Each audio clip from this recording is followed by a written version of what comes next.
In many ways, Dorothy Day was a typical grandmother. I see my grandmother as someone who was very ordinary, but also very extraordinary. I mean, I understood that she was different.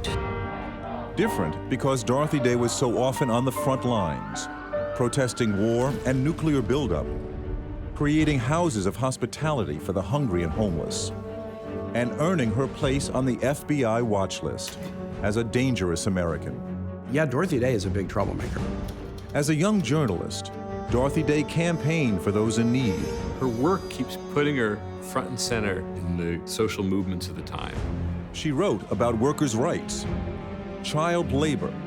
She was attracted to communism, believing it was a way to improve people's lives, all part of a chapter in her own life that would leave its scars. But with the birth of her daughter, Dorothy Day turned from communism and converted to the Catholic faith.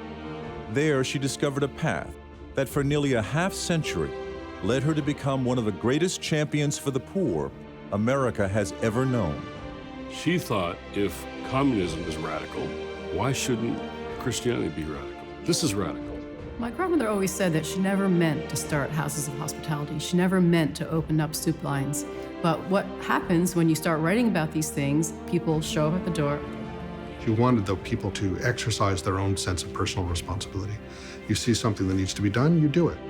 But accepting the biblical challenge to be peacemakers also compelled her to become a pacifist without compromise, to use her Catholic worker movement and the newspaper she founded to resist America's intervention in any war.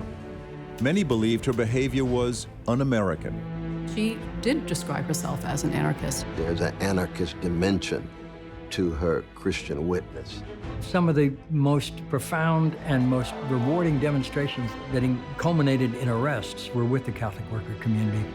I think of Dorothy Day as a firecracker that never goes out. Now this grandmother and anarchist may well be declared a saint.